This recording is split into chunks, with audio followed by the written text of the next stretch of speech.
Namaste students, welcome to Fun a Day, meaningful and joyful learning organized by NNRSV. I am Umesh Bharadwaj. I have brought for you fun with science activity. In your previous session, I taught you some of the simple activities from the household materials. Hope you people have performed those activities in front of your parents, your brothers, sisters, and you have amazed them.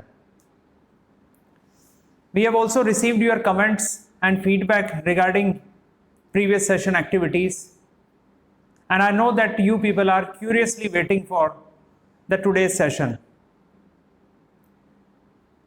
Today also we will learn some new science activities where we can have fun with some important concepts of science.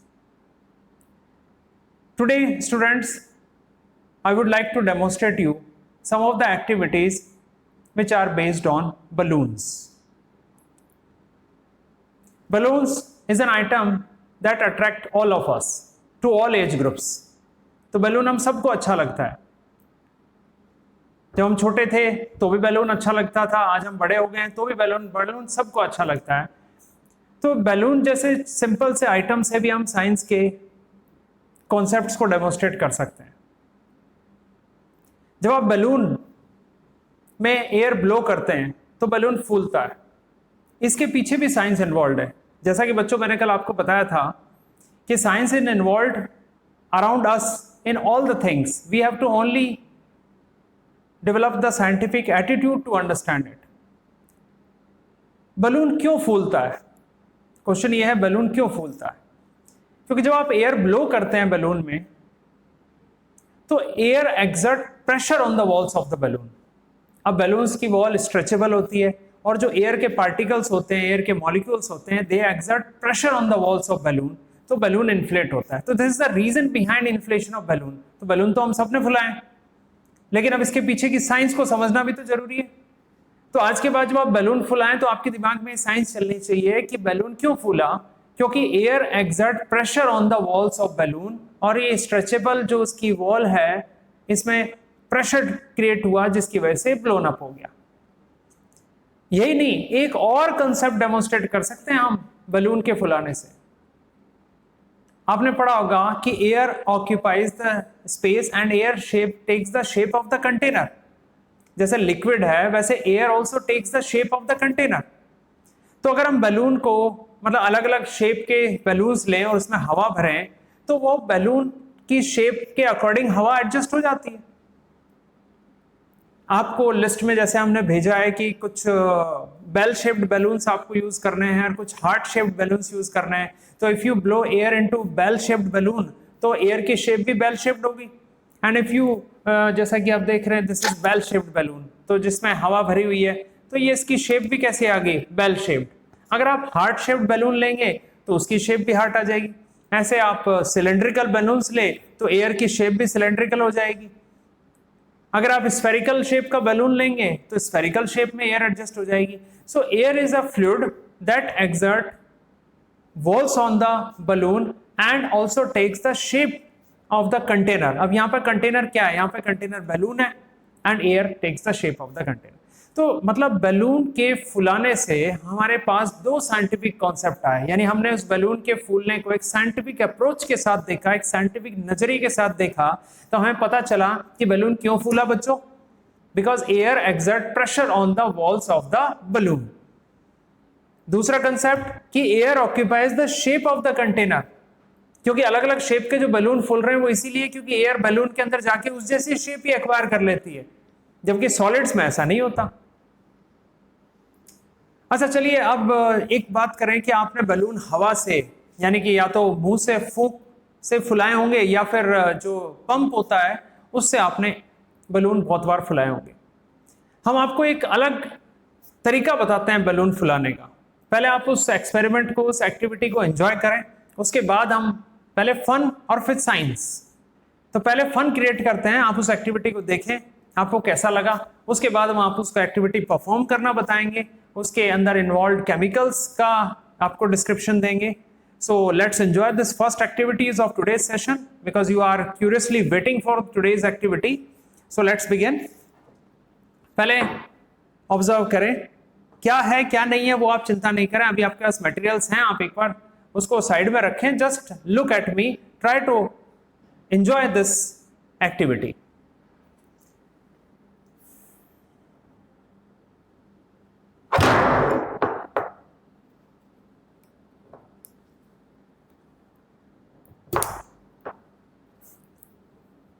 Pause करो.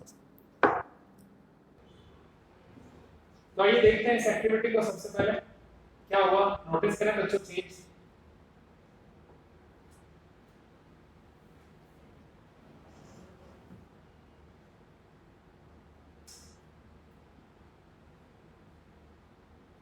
देखा आपने, हमने balloon को फुलाया है एक अलग अंदाज में. कुछ केमिकल रिएक्शंस के थ्रू बलून को इन्फ्लेट करना सिखा रहे हैं हम आपको.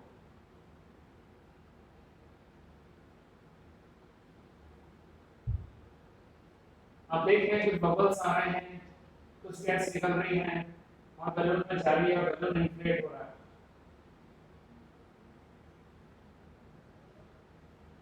अभी क्या हुआ और कैसे हुआ, इसके पीछे की साइंस, ये तो फन था, अब साइंस समझते हैं. पहले इसके लिए आपको किन केमिकल्स की रिक्वायरमेंट है और किन चीजों की है उसकी बात करते हैं हम. इसके लिए आपको एक प्लास्टिक की बोतल चाहिए, प्लास्टिक की और ग्लास की, और narrow mouth should be narrow. एक बलून चाहिए और आपको चाहिए बेकिंग सोडा, जो घर में हमारे किचन में यूज होता है विद द नेम ऑफ मीठा सोडा.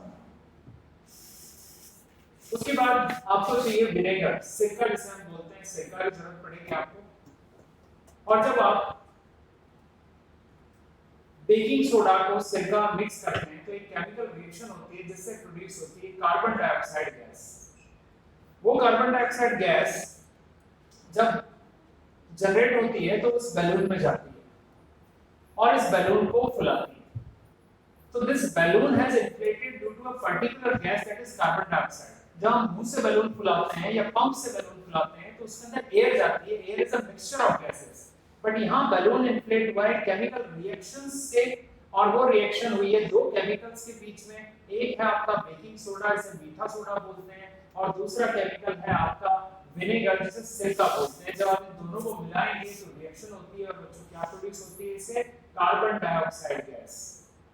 इस कार्बन डाइऑक्साइड गैस से ये बैलून इन्फ्लेट हुआ है.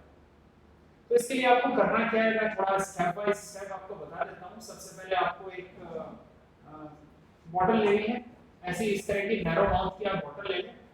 आप प्लास्टिक की या ग्लास की किसी एक बॉटल ले सकते हैं. आपको चाहिए बेकिंग पाउडर, वो आपके पास रेडी होगा, लिस्ट में हमने भेज दिया था. आपको सिरका चाहिए, सिरका जो हम सैलेड में डालते हैं, चाउमीन में डालते हैं, वही सिरका की बात कर रहा हूँ, उसे विनेगर बोलते हैं बच्चों, वो चाहिए होगा आपको. आपको चाहिए होगा एक बैलून, इस तरह से एक बैलून लेना है आपको. बैलून में आपको सबसे पहले बेकिंग सोडा यानी मीठा सोडा भर लेना. बैलून में पहले आपको मीठा सोडा भर लेना. बैलून में आप कैसे भरेंगे, minimum 2 teaspoon of baking soda you have to fill in this balloon. वो आप इसको थोड़ा सा एक्सपेंड करके इसके अंदर फिल कर दें, या फिर मैंने इस तरह से एक बॉटल की अपर पार्ट को कट करके बनाया है. तो आप पहले बैलून को इसके ऊपर फिट कर लें कुछ इस तरीके से. बैलून को आप इस तरह से इसके ऊपर फिट कर लें. अब आप जैसे ये मैंने बेकिंग पाउडर लिया है तो आप इसको बेकिंग पाउडर को इसके अंदर ले सकते हैं.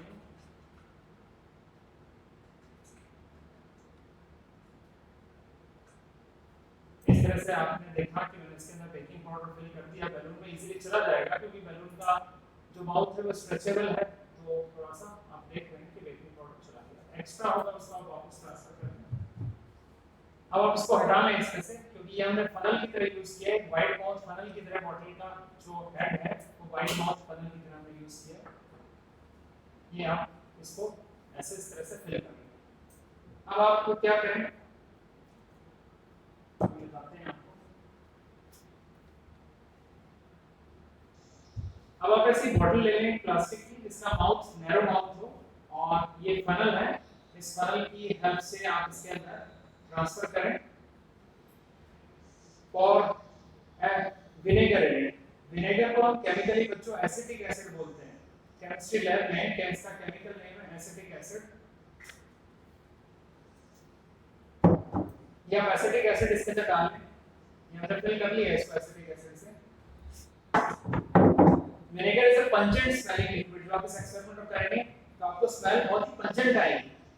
ये भी इसका कैरेक्टरिस्टिक एक है, और it is acid which is sour in taste. ठीक है, तो अब इसके ऊपर क्या करना है, इस बॉटल के ऊपर हमें ये बैलून फिट करना है जिसके अंदर आपने पहले से बेकिंग सोडा, मीठा सोडा फिल किया हुआ है। बेकिंग सोडा डायरेक्ट मत डालना, नहीं तो पहले रिएक्शन हो जाएगी, गैस तो बाहर निकल जाएगी। हमें सारी गैस इसमें ट्रांसफर करनी है, उसके लिए बेकिंग सोडा आपने इसके अंदर फिल कर दिया।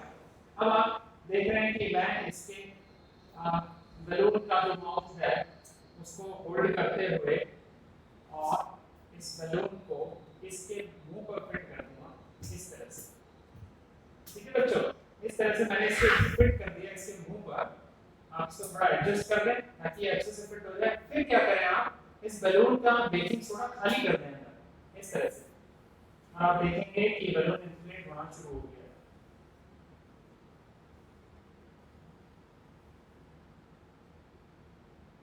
बैलून इन्फ्लेट हो रहा है क्योंकि CO2 प्रोड्यूस हो रही है बेकिंग सोडा और विनेगर की रिएक्शन से, एसिटिक एसिड की रिएक्शन से इसमें CO2 प्रोड्यूस हो रही है। वो CO2 सीधी इस बैलून में ट्रांसफर हो रही है क्योंकि बैलून का केमिकल इसके अंदर जैसे ही गिरा तो दोनों में रिएक्शन स्टार्ट होगी। बबल्स आप देख रहे हैं, these bubbles are indicating the evolution of gas, और ये सारी गैस इस बैलून में ट्रांसफर हो गई है। This is called chemical inflation of balloon. Balloon को हमने फुलाया है लेकिन एक अलग अंदाज में केमिकल से, और इसके लिए भी वो केमिकल्स चाहिए जो आपके घर में मौजूद हैं।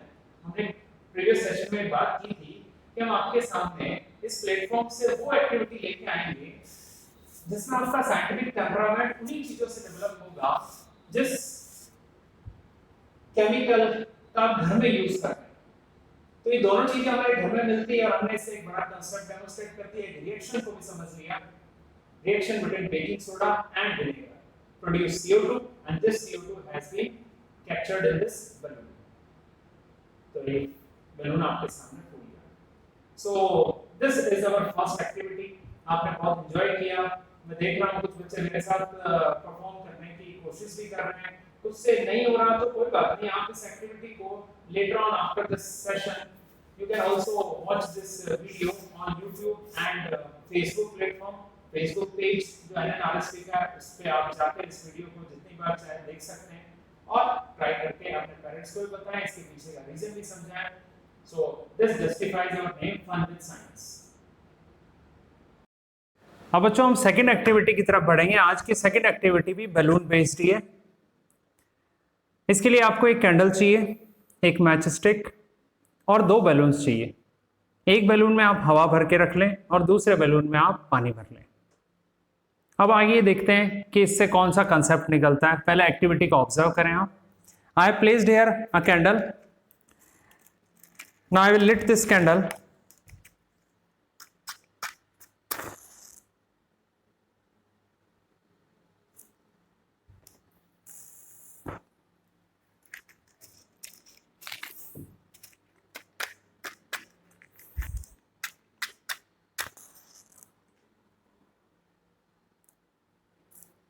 कैंडल को आप जला लें अच्छे से।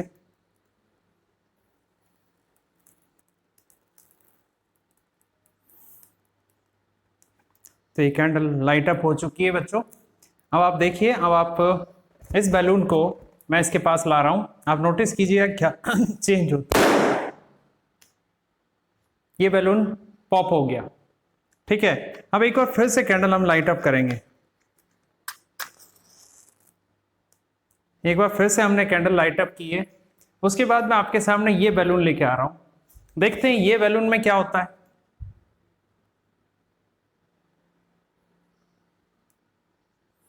अरे ये क्या, ये बैलून तो पॉप हुआ ही नहीं। तो इसको हम क्या कहें, इस बैलून को क्या नाम दें? अनपॉपेबल बैलून या फायर फाइटिंग बैलून? देखिए आप, मैं इसको कैंडल फ्लेम के बिल्कुल पास ले आया हूं। कैंडल की फ्लेम लगातार इसको हीट अप किए जा रही है लेकिन ये बैलून पॉप नहीं हो रहा। अभी पहले वाला बैलून पॉप हो गया, ये बैलून नहीं हुआ। अब आइए जानते हैं इसके पीछे का कॉन्सेप्ट। पहले वाले बैलून में बच्चों भरी थी एयर। एयर के कारण उसकी मेम्ब्रेन हीटअप हो गई लाइट से, हीट से, और मेम्ब्रेन जो थी बहुत डेलिकेट थी वो फट गई।